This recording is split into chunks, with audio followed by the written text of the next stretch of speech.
हराउँदै चुनावमा लोकतान्त्रिक प्रतिस्पर्धा, जसरी पनि आफू र आसेपासे जिताउने खेल। शीर्ष पार्टी र नेता नै छैनन्, आफू जित्नेमा ढुक्क, अति भोजनतामा भ्रम र झेल। आकर्षक गन्तव्यमा पठाउने नाममा कन्सल्टेन्सीकै ठगी, कसले रोक्ने ठगरको साम्राज्य। कहिले व्यवस्थित हुने वैदेशिक रोजगारको क्षेत्र, मन्त्री र विभाग नै देखिँदैनन् सक्रिय।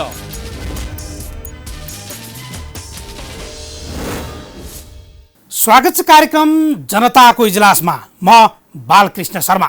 अब लागौं आजको पहिलो विषयतर्फ। देशको राजनीति निष्ठा, स्वच्छ प्रतिस्पर्धा र इमानदारताको भन्दा स्वार्थको खेती बनेकै कारण नेपाल र नेपालीको भविष्य अन्योल बनिरहेको छ।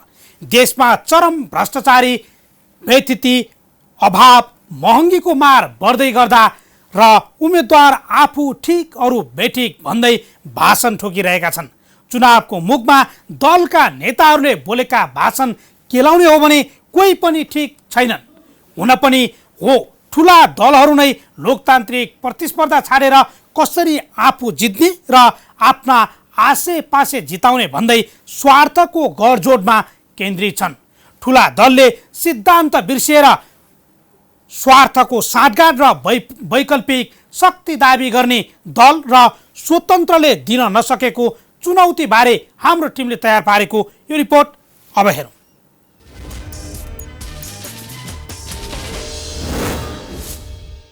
भनिन्छ विचारभन्दा माथि देश अनि राजनीति देशलाई एउटा गन्तव्य र गति दिने माध्यम। तर पछिल्लो समयको नेपाली राजनीति विचार, सिद्धान्त र निष्ठाको खेतीभन्दा पनि कसरी स्वार्थ पूर्ति गर्ने भन्ने माध्यम बन्न थालेको छ।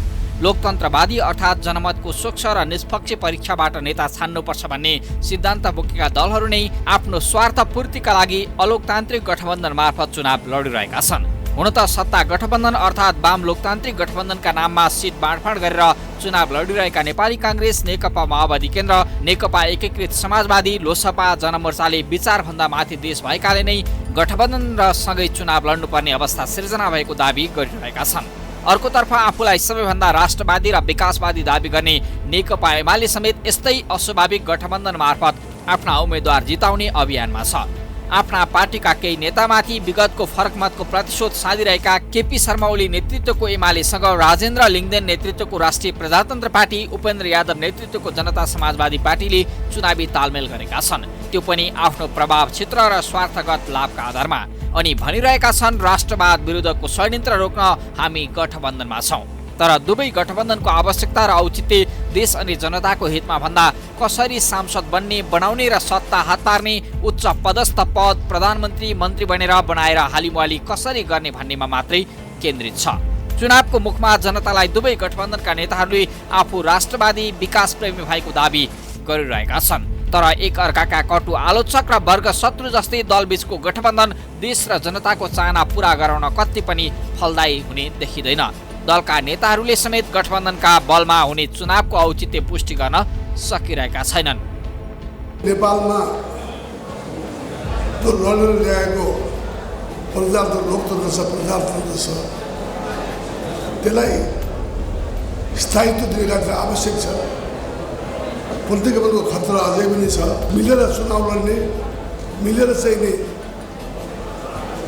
विरोधीको सामना गर्ने, मिलेर चाहिने लोकतन्त्रको सुदृढीकरण गर्ने र साथसाथै मिलेर देशको गरिबी हटाउने जो चाहिँ मौका आएको छ। संविधानको रक्षा, स्थिरता र समृद्धिका लागि गठबन्धन, त्यसकारण विकास, निर्माण र समृद्धि नै अब हाम्रो मुख्य एजेन्डा हुनेछ।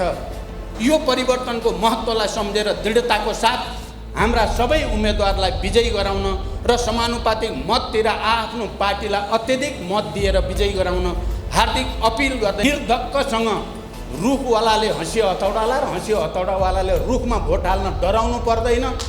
अनुकूलता के छ भने भोलि पनि भविष्य गठबन्धन दलकै छ र गठबन्धनमा रहेका यत्र महत्त्वपूर्ण नेताहरू र पार्टी भइसकेपछि हल गर्न नसकिने केही पनि छैन।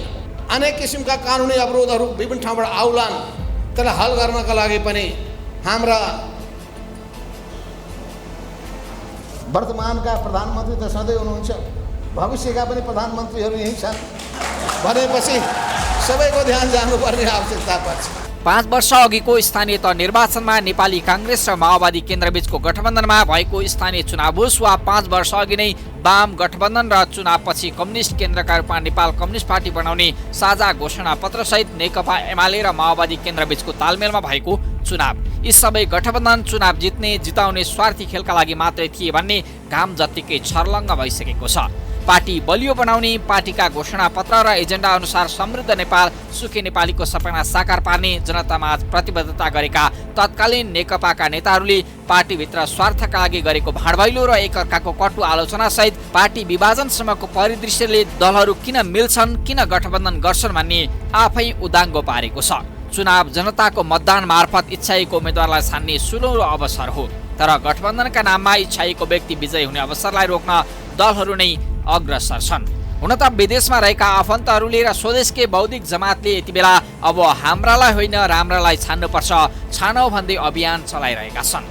पार्टी र राजनीति भन्दा माथि देश भनिरहेका छन्, तर दलका कार्यकर्ताकै बाहुल्यता रहेको आम चुनावमा दलको विकल्प स्वतन्त्र वा नयाँ वैकल्पिक राजनीतिक शक्ति बन्छन् भन्ने विश्वास गरिहाल्ने ठाउँ तत्काल देखिएको छैन। तैपनि 5 वर्षमा बालिग बनेर मताधिकार पाएका नयाँ मतदाता स्वार्थगत राजनीतिबाट आजित भएको एउटा समूह वा तबकाले मात्रै परिवर्तनका लागि हिम्मत गरेमा राजनीतिक कोर्स परिवर्तित हुन सक्छ, अर्थात् वर्षौंदेखिको दलीय सिन्डिकेट भत्किन सक्छ। एउटा पार्टीको एउटा नेताले आफ्नो चुनावी गढका रूपमा अर्थात् निर्वाचन क्षेत्रका मतदातालाई आफ्नो कार्यकर्ताको रूपमा परिचित गराउने फोहोरी राजनीतिक संस्कार बदल्न युवा पंक्तिले हिम्मत गर्लान् त? चासोका साथ मङ्सिर 4 को प्रतीक्षा भइरहेको छ।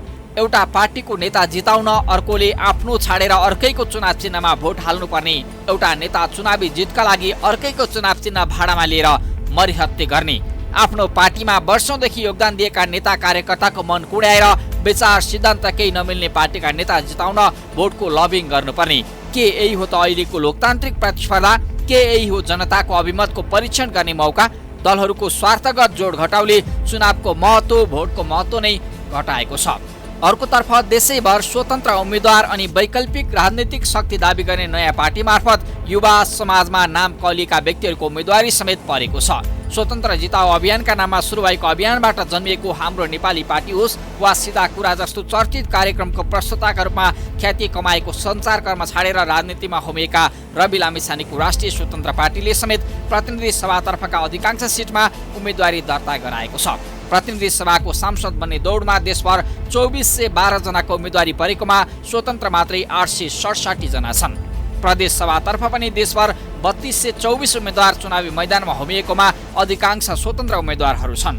दलका शीर्ष नेताहरूलाई नै पाखा लगाउनुपर्छ भन्दै स्वतन्त्र र केही भर्खरै खुलेका दलहरूले उम्मेदवारी दिएर मतदातालाई आफ्नो अभिमत खसाल्ने समयमा गम्भीर भएर सोच्न आग्रह गरिरहेका छन्। यो सुनौ। आफ्नो हातमा राज्य सत्ता हुँदाखेरि त्यसको दुरुपयोग आफ्नाहरूलाई पोस्नका लागि गरे, तपाईँ हाम्रो जीवन उठाउनका लागि कहिले पनि गर्नु। आज फलस्वरूप किसानले समयमा मल बिउ पाउँदैन, जसोतसो बजारमा गएर कालो बजारीबाट कहीँबाट भनसुन गरेर नेतालाई फोन लगाएर कहीँ कतैबाट पायो र उत्पादन गर्यो भने त्यो उत्पादनले बजार पाउँदैन। भारतबाट आएको विष हालेको तरकारी यो बजारमा छत्छत्ती पाइन्छ। हाम्रो माटोमा उम्रिएको हाम्रो उब्जनीले बजार पाउँदैन। बिचौलियाले हाम्रो तरकारीलाई सडकमा फाल्ने अवस्था पुर्याइदिन्छ अनि सडकमा फालेको हाम्रो तरकारी विष लिएर आएको ट्रकले कुल्चिएर जान्छ। केही निर्वाचन क्षेत्रमा राजनीतिको चरम असन्तुष्टिले स्वतन्त्रलाई अनुमोदन गर्ने अवस्था सृजना भए पनि देशैभर दलको विकल्प स्वतन्त्रहरू बन्न सक्दैनन्, किनकि नेपालमा कार्यकर्ता बेसका पार्टीहरू बढी छन्। अर्थात् पार्टी सदस्यताको आधारमा आफ्नो नेताले ठिक गरे पनि सही, बेठिक गरे पनि सही भन्ने अन्धभक्त कार्यकर्तामा चेतना नआउँदासम्म जनमतको सही सदुपयोग हुन सक्दैन। एउटा दलीय उम्मेद्वारको विकल्प अर्को दलीय पात्र वा स्वतन्त्र जो छाने पनि हाम्रो छाडेर राम्रो छान्ने चेतनाको विकास गरौँ। पार्टी सिद्धान्त र विचारभन्दा ठुलो स्वार्थको गठबन्धन होइन, तपाईँ हाम्रो अमूल्य मत हो। 5 वर्षमा एकपटक आउने मौकामा गल्ती गरेर वर्षभरि नेतालाई गाली गर्ने कि राम्रो पात्रलाई अनुमोदन गरेर खुसी र सुखी बन्ने मङ्सिर 4 लाई भरपूर सदुपयोग गरौँ। अब हाम्रोलाई होइन राम्रोलाई छानेर फोहोरी राजनीतिलाई सफा गर्ने कि?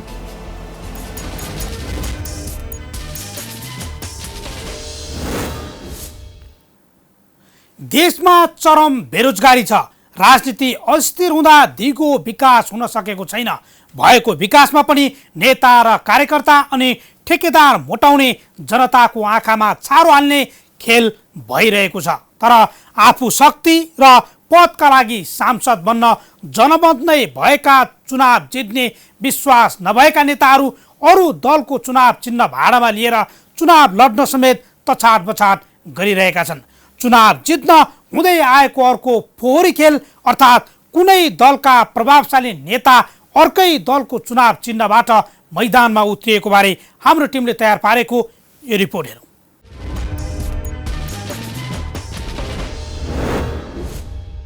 राजनीतिक दल सम्बन्धी ऐन 2073 को परिच्छेद 6 को 31 को दफा 1 मा कुनै दलको तर्फबाट उम्मेदवार भई निर्वाचित भएको सदस्यले त्यस्तो पदको पदावधि कायम रहेसम्म जुन दलको उम्मेदवार भई निर्वाचित भएको हो त्यस्तो दल त्याग गर्न नसक्ने उल्लेख गरेको छ।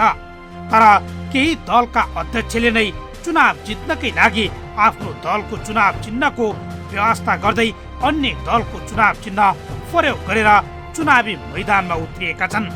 हुन त 2074 सालमा पनि तत्कालीन राजपा फुटेपछि नवलपरासी 1 बाट हृदय त्रिपाठीले नेकपा एमालेको सूर्य चिन्ह प्रयोग गरेर प्रतिनिधि सभाको निर्वाचन जितेका थिए। उनले आफ्नो कार्यकालमा एमालेलाई सघाएर मन्त्री समेत बने। मङ्सिर 4 को निर्वाचनमा पनि चुनाव जित्नकै लागि राप्रपा नेपालका अध्यक्ष कमल थापाले एमालेको चुनाव चिन्ह नै लिएर चुनावी प्रतिस्पर्धामा उत्रिएका छन्। उनलाई मकवानपुर 1 बाट एमालेले समर्थन गरेर थापालाई नै मत मागिरहेको छ। सांसद बन्न नेपाल परिवार दलका अध्यक्ष एकनाथ ढकाल पनि एमालेको समानुपातिक सूचीमा छन्। यसैगरी नेपाल समाजवादी पार्टीका अध्यक्ष महेन्द्र राय यादव पनि माओवादी केन्द्रको चुनाव चिन्ह लिएर सर्लाही 2 बाट उम्मेद्वार बनेका छन्। थापाको पार्टी राप्रपा नेपालको चुनाव चिन्ह तीर हो भने ढकालको पार्टीको चुनाव चिन्ह चाबी हो। काठमाडौँ 7 मा मानुषी भट्टराई र यादवको भने खुलेको एक आँखा हो। तर चुनाव जित्नकै लागि आफ्नो पार्टीको चुनाव चिन्ह प्रयोग नगरेर अन्य दलको चुनाव चिन्ह प्रयोग गर्ने प्रवृत्ति गलत भएको राजनीतिका जानकार बताउँछन्। संविधानले यस्तो परिकल्पना गरे जस्तो मलाई लाग्दैन। अहिले जुन काम भइरहेछ, गतिविधि भइरहेछ, 72 सालको संविधान, नेपालको संविधानले यसरी चाहिँ पार्टीहरूलाई एउटा पार्टीको नाम अर्को पार्टीको चुनाव चिन्ह यस्तो खालको स्वीकृति अनुमति दिए जस्तो मलाई लाग्दैन। तर अब पार्टीहरूको प्रभाव र दबदबाका कारण अब सम्पूर्ण निकायहरू अहिले प्यारालाइज भएका छन्। राजनीतिक दलहरूको दबदबाका कारण, चाहे न्यायालय भनौँ, चाहे अख्तियार भनौँ, चाहे निर्वाचन आयोग नै भनौँ, अब उनीहरूलाई पनि बहुत काम गर्नलाई बहुत गाह्रो छ र दबावमा उनीहरू बस्नुपर्ने अवस्था छ। त्यसो भएको हुनाले यो कुरो सही हो कि बेठिक हो भन्ने स्पष्ट मूल्याङ्कन गर्न सक्ने खालको निर्णय दिन सक्ने अवस्था अहिले देखिएको छैन र त्यसलाई जे भएको छ त्यसलाई ओके गर्नुपर्ने एउटा बाध्यता सिर्जना भएको छ। त वास्तवमा यसले के गर्छ त भन्दाखेरि स्वार्थी प्रवृत्तिका मान्छेहरू आफू 1 जना छन्, 2 जना छन्, पार्टीमा सङ्गठनमा एकदमै कमजोर छन् र उनीहरूको चाहिँ मनोबल बढाउने काम गरिरहेछ। उनीहरूले चाहिँ कुनै पार्टी, ठुला पार्टीहरूमा चाहिँ खास गरी यिनीहरू जाने भनेको ठुला पार्टीहरूसँग चाहिँ सम्बन्ध सम्पर्क बढाएर त्यो उनीहरू मार्फत चाहिँ चुनावमा सिट खाली गरिदिने, आफ्नो उम्मेदवारलाई विथड्र गराएर फिर्ता बोलाएर अनि त्यो मान्छेलाई चाहिँ टिकट दिनुपर्ने अनि आफ्नो चुनाव चिन्ह लडाउने हिजो पनि भएको थियो। एमालेबाट त्यस्तो भएको थियो। हृदय त्रिपाठीलाई अघिल्लो चुनावमा पनि त्यसरी लडेको, अहिले त हृदय त्रिपाठी अर्कै नामले लडेका रहेछन्, अर्कै पार्टी खोलेर छ। त भनिसकेपछि अब अहिले आएर चाहिँ अब कमल थापा लगायतका मान्छेहरू अब केही सिटहरूमा त्यसरी लडिरहेछन् एमाले तर्फबाट। त यो वास्तवमा बडो एउटा अनौठो खालको एउटा प्रवृत्ति यहाँ नेपालमा विकास भएको छ। तर यो राजनीतिक संस्कार, अब मेन कुरा चाहिँ यो गठबन्धन संस्कृतिले मान्छेको मनस्थितिलाई, पार्टीका नेताहरूको सोचलाई चाहिँ अलिक विकृत गरेको छ र जसरी पनि हुन्छ चुनाव जित्नुपर्ने र अर्कालाई असफल गराउनु पर्ने, आफू सफल हुनुपर्ने, 1 सिट भए पनि 2 सिट भए पनि जित्नुपर्ने, साम दाम दण्ड सबै नीतिहरू अब अख्तियार हुने भए यो चाहिँ अलिकति नकारात्मक प्रवृत्ति हो भन्ने लाग्छ। कानुनका जानकारले पनि जुन दलको चुनाव चिन्ह लिएर उठ्ने हो कानुन ऐन अनुसार त्यो व्यक्ति त्यही दलको हुने र उसलाई पार्टीको व्हिप लाग्ने बताउँछन्। दलका नेतृत्वमा रहेका व्यक्तिहरू अर्को दलको चुनाव चिन्ह लिएर चाहे प्रत्यक्षमा होस्, चाहे समानुपातिकमा होस्, चाहे सङ्घमा होस्, चाहे प्रदेशमा होस्, उहाँहरू उम्मेदवार हुनुहुन्छ भने त्यो उम्मेदवार हुने बित्तिकै उहाँ त्यो दलको सदस्य हो, त्यो दलसँग आबद्ध रहेको मान्छ कानुनले, र उहाँ उम्मेदवार भएर जितेर आउनुभयो भने पनि उहाँले त्यो दल छोड्नुभयो भने उहाँको पद रिक्त भएको मान्छ। राजनीतिक दल सम्बन्धी ऐन 2073 को दफा 31ले यसमा स्पष्ट व्यवस्था छ। त्यसैले कोही कसैले म अर्को पार्टीको नेतृत्वमा रहे पनि यो चुनाव चिन्ह लिएर मात्र उठेको भनेर जनताको आँखामा छारो पाइँदैन। कानुन स्पष्ट छ, कानुनभन्दा बाहिर गएर उम्मेदवारी दिन्छ अथवा छुटे चिन्ह लिएर अथवा कुनै रुख चिन्ह लिएर कुनै चुनाव चिन्ह लिएर चुनावमा लड्छ भने त्यो राजनीतिक दलकै व्यक्ति हो, त्यही चुनाव चिन्ह भएकै दलको व्यक्ति हो। उसले त्यो चुनाव चिन्ह अथवा त्यो राजनीतिक दलभन्दा बाहिर गएर आचरण गर्न पाउँदैन। यदि आचरण गर्यो भने उसको दल जुन दिनदेखि उसले अर्को पार्टीको मान्छे भन्छ त्योदेखि ऊ रिक्त भएको मानिन्छ। राप्रपा नेपालका अध्यक्ष थापा र परिवार दलका अध्यक्ष ढकालले एमालेको सूर्य चुनाव चिन्ह प्रयोग गरेका छन्। उनीहरूले निर्वाचनमा जित निकाले भने कानुन अनुसार उनीहरूलाई एमालेको हुइब लाग्छ। त्यसैगरी यादव र भट्टराईलाई पनि माओवादीले चाहे अनुसारको नियम अनुसार हिँड्नु पर्नेछ। तर उनीहरूले नेतृत्व गरेको दलको हैसियत के हुने भन्ने बारे कानुनमा स्पष्ट व्यवस्था छैन। पद, पैसा, प्रतिष्ठा र सत्ता लोलुपताका कारण चुनाव जित्नै पर्ने र सांसद बन्नै पर्ने कारणले अन्य दलको चुनाव चिन्ह प्रयोग गर्नु र अनुचित फाइदाका आधारमा अन्य दलका व्यक्तिलाई आफ्नो चुनाव चिन्ह प्रयोग गर्न दिनु स्वार्थगत मिलेमतो नै हो। चुनावमा सामान्य नैतिक मूल्य मान्यता बिर्सिएर बहुरूपी गठबन्धन र आफ्नै नेतालाई पाखा लगाएर चुनाव चिन्ह समेत अर्को पार्टीको नेतालाई दिनुले पार्टीको सिद्धान्त वा विचार केवल जनता झुक्क्याउने नारा मात्रै भएको बुझ्न गाह्रो छैन।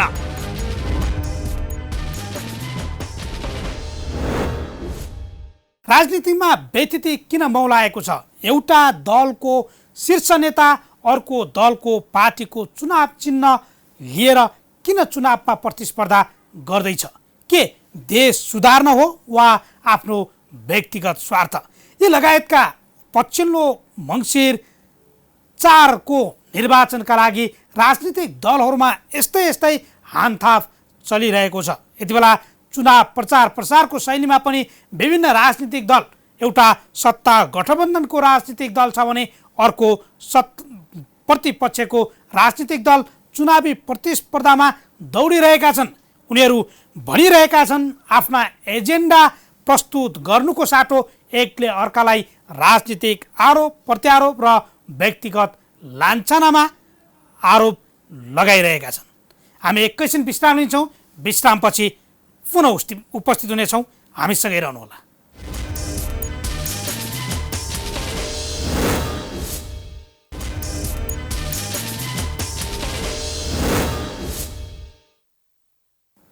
विश्रामपछि स्वागत छ। तपाईँ हेर्दै हुनुहुन्छ कार्यक्रम जनताको इजलास। मेन पावर व्यवसायले निरन्तर गर्दै आएको ठगी रोक्न सरकारले नसकिरहँदा कन्सल्टेन्सीको आवरणमा समेत ठगी धन्दा बढ्न थालेको छ। विद्यार्थीलाई विदेश पठाउने र परामर्श सेवा दिने नाममा बानेश्वर 31 प्रयोग मार्गमा खुलेको ओरा करियर्स कन्सल्टेन्सीले 35 जना भन्दा बढीलाई ठगी गरेको पाइएको छ। अध्यक्ष रहेका अशोक कार्की, सिइओ अमृत कार्कीको डिजाइनमा म्यानेजिङ डाइरेक्टर दीपक खनाल र लक्ष्मी पुरीको खातामा रकम जम्मा गर्न लगाएर हुँदै आएको ठगीबारे हाम्रो टिमले तयार पारेको यो रिपोर्ट अब हेरौँ।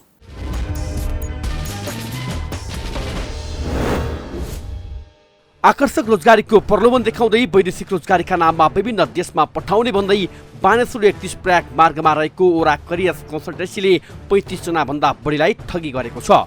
कन्सल्टेन्सीका अध्यक्ष अशोक कार्की भए पनि उनी दुवै बसेर सेटिङ मिलाउँदै आएका छन् भने उनका साथी तथा कन्सल्टेन्सीका सिइओ अमृत कार्कीले आकर्षक रोजगारीको प्रलोभनमा विभिन्न जिल्लाका 35 भन्दा बढी सर्वसाधारणको लाखौं रकम कुम्लाएर फरार भएका छन्। झापा गौरदह 4 घर भएका सिइओ अमृत कार्कीले म्यानेजिङ डाइरेक्टरका रूपमा दीपक खनाल, चिफ काउन्सिलर प्रवीण अधिकारी, कर्मचारी लक्ष्मी पुरीको मिलोमतोमा बानेश्वर 31 प्रयोग मार्गमा घर नै भाडामा लिएर कन्सल्टेन्सीका नाममा विदेशका विभिन्न देशमा आकर्षक रोजगारी मिलाइदिने भन्दै ठगी धन्दा चलाउँदै आएको खुलेको हो। सामाजिक सञ्जालमा लोभलाग्दो विज्ञापन गर्ने र सर्वसाधारणलाई फकाएर पैसा असुल्दै आएको आरोप पीडितहरूले लगाएका छन्। हाम्रो चाहिँ यस्तो भएको थियो, खासमा हामीले अनलाइन देखाएको थिएँ, अनलाइन एडमा, अनि माल्टा वर्किङ भिसामा युरोपहरू पठाउँछ भन्यो, अनि आएको यहाँ बुझ्न, अनि माल्टा पठाउँछ भने हामीले यताउता सबै हेरेको हुन्छ पठाउँछु भन्यो। सुरुमा ओपोमी निकालिदिन्छु भनेर 50,000 लियो, मेरो चाहिँ अरूको नि यताउता स्टुडेन्ट भिसामा पठाउँदो रहेछ। अनि त्यसरी गरेर 6 महिनाको टाइम दिएको थियो, हाम्रो एग्रिमेन्ट पनि बनाएको थियो। तर त्यो 6 महिनापछि चाहिँ यो अहिले बन्द गरेर पैसा नदिकन कता गयो खै थाहा भएन। त्यो चाहिँ त्यही भइरहेको अहिले चाहिँ मान्छे बेपत्ता छ भनौँ न, पैसा नदिकन। हामीले पनि त्यही अनलाइनबाट हेरेको थियो, सब कुरा बुझेर अनि अनलाइनबाट हेरेर एफबीको पोस्ट हेरेको थिएँ, पोस्ट हेरेर आएको चेक रिपब्लिकको लागि। अनि सब पैसा पनि पेड गर्न लाग्यो, 1 लाख जति पेड गरेँ। त्यसपछि एग्रिमेन्टहरू पनि बनायो। अनि त्यही यो टाइम गर्दा बित्दै जाँदाखेरि फोन पनि रिसिभ गर्न छाड्यो, फोन लागिरहेछ, मेसेज पनि सिन गइरहेछ, तर रिप्लाई दिइरहेको छैन, न फोनै न कुनै मान्छे नै कन्ट्याक्टमा आइरहेछ। प्रवीण अधिकारीले प्रशिक्षण दिएपछि म्यानेजिङ डाइरेक्टर दीपक खनाल र लक्ष्मीपुरीको खातामा रकम जम्मा गर्न लगाउने गरेको पाइएको छ। दसैँ अघिसम्म कार्यालय खुल्ला भए पनि दसैँपछि कार्यालय नै बन्द गरेर कन्सल्टेन्सीका सञ्चालक र कर्मचारी फरार भएपछि प्रेतहरूको बिचल्ली भएको छ। कतिपयको नागरिकता र पासपोर्ट कन्सल्टेन्सीसँग भएपछि उनीहरू थप पीडामा परेका छन्। काठमाडौँ उपत्यकाका विभिन्न सहरका विभिन्न चोक गल्लीमा हेर्ने हो भने विभिन्न कन्सल्टेन्सी र मेन पावरका बोर्डले छ्याप्ती भरिएका छन्।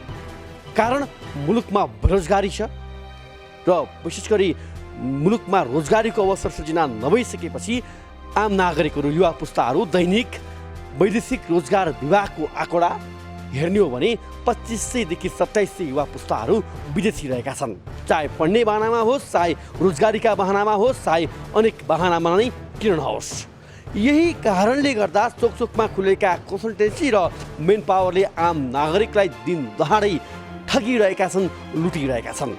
त्यसैमध्ये यो प्रयाग मार्गमा रहेको ओआरए केरियस जो कन्सल्टेन्सी रहेको छ, यो कन्सल्टेन्सीले पनि दर्जनौँभन्दा बढी युवा पुस्तालाई ठगेर यति बेला फरार भएको छ।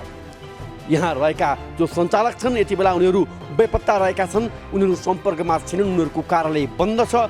र यो घर हेर्न सक्छौँ, यो घरको दृश्य, यो घर नै पुरै भाडामा लिएर विभिन्न जिल्लाबाट आएका युवाहरूलाई अनलाइन मार्फत रोजगारीको सुवर्ण अवसर छ भन्दै विभिन्न देशमा रोजगारीको प्रलोभन देखाएर उनीहरूसँग रकम उठाउँदै यति बेला यहाँका सञ्चालक फरार भइसकेपछि यहाँ पैसा बुझाउने युवाहरूको बिचल्ली भएको छ। पैसा मात्रै होइन, कतिपयका त आफ्ना नागरिकतादेखि लिएर पासपोर्ट राहदानीसम्म यति बेला यही कन्सल्टेन्सीको दराजभित्र थन्किएको छ। तर यसका सञ्चालक बेपत्ता छन् र यति बेला यहाँका जो ठगिएका युवा पुस्ताहरू छन् उनीहरू प्रशासनदेखि लिएर विभिन्न निकायमा हार गुहार गरिरहेका छन्, तर उनीहरूको आवाजलाई सुनिदिने यति बेला कोही छैन। हजुर, जस्तै कि हाम्रो पासपोर्ट पनि उहाँसँगै हुनुहुन्छ, वडा केयरमा छ। अब हामी पासपोर्ट बिना त बिजोग छौँ, हामी अब के गर्ने अगाडि। अब यहाँ बसेर त भएन, बेरोजगारी छौँ हामी। वर्कको लागि एप्लाई गरेको थिएँ होइन, अब बाहिर जानको लागि हामीलाई पासपोर्ट चाहियो, त्यो त तुरन्त दिलाउनु पऱ्यो या त उसलाई हाजिरी हुनु पऱ्यो। कन्सल्टेन्सीले जसै अघि कतिपय युवा युवतीलाई उनीहरूले चाहेको देशमा पठाउन नसकेपछि पीडितहरूले बानेश्वर वृत्तमा उजुरी समेत दिएका थिए। 5 लाखभन्दा बढी रकम ठगिएको भन्दै दिएको उजुरी पश्चात बानेश्वर वृत्तले असो 7 गते कम्पनीका सिइओ अमित कार्कीलाई उपस्थित गराई दुवै पक्षबीच कागज गरी 1 साताभित्र रकम फिर्ता गर्न भएको यो सहमति पनि हेर्नुहोस्।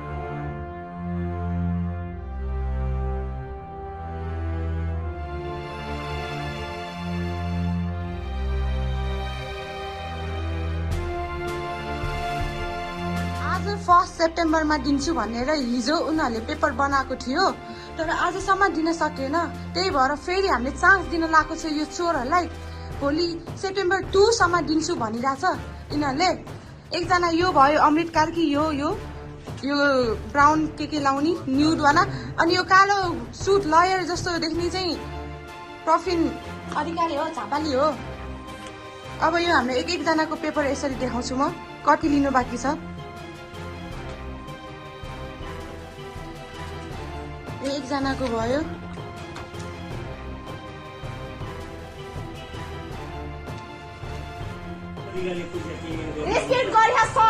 रकम फिर्ता नगरेर सिइओ कार्की लगायतका कर्मचारीहरू सम्पर्कविहीन बनेका थिए। लगत्तै पीडितहरूले बानेश्वर वृत्त लगायत अन्य निकायमा न्यायका लागि हार गुहार गरिरहेका छन्। यता कन्सल्टेन्सीका कर्मचारीमध्ये लक्ष्मीपुरीलाई भने बानेश्वर विर्तले नियन्त्रणमा लिएर अनुसन्धान गरिरहेको छ। रकम मात्र नभई महत्त्वपूर्ण कागजात समेत कन्सल्टेन्सीको हातमा पुगेपछि यति बेला कतिपय पीडितहरूले घरबेटी र ओडा कार्य समेत गुहारेका छन्, तर उनीहरूको सुनवाईको सम्बोधन हुन सकेको छैन। वैदेशिक रोजगार विभागबाट स्वीकृत नलिई कुनै पनि संस्थाले वैदेशिक रोजगार सम्बन्धी काम गर्न नपाउने व्यवस्था छ। यति बिना स्वीकृति काम गरे वैदेशिक रोजगार 2064 को दफा 43 बमोजिम लिएको रकमसहित 50% हर्जाना तिर्नुपर्ने व्यवस्था छ।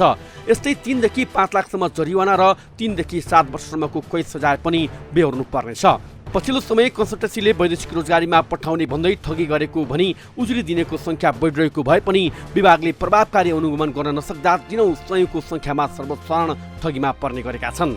यस्तै कन्सल्टेन्सीले रकमको कारोबार नगदमा गर्ने, संस्थामा कार्यरत कर्मचारीको बैंक खातामा जम्मा गर्न लगाउने, गैर कानुनी असुलीको प्रमाण नष्ट गर्ने उद्देश्यले कारोबार लुकाउने, नक्कली कर्मचारी र शाखा खडा गर्ने तथा ठगीमा संलग्न सञ्चालक फरार हुने वा विदेशमा बस्ने गरेको पाइएको छ।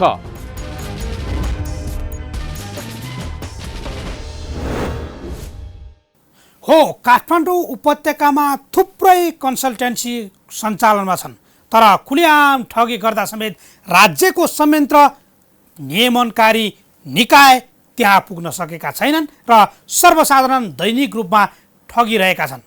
तत्काल राज्यले विभिन्न कन्सल्टेन्सीहरूको अनुगमन गरोस् र ठगीबाट सर्वसाधारणलाई बचाओस्। हौस् त आजका लागि कार्यक्रम जनताको इजलास यति नै। अर्को कार्यक्रममा तपाईहरुकै समस्या र गुनासो उठान र समाधान खोज्ने गरी उपस्थित हुनेछौँ। प्राइम टाइम्स एडी हेर्दै रहनुहोला। नमस्कार।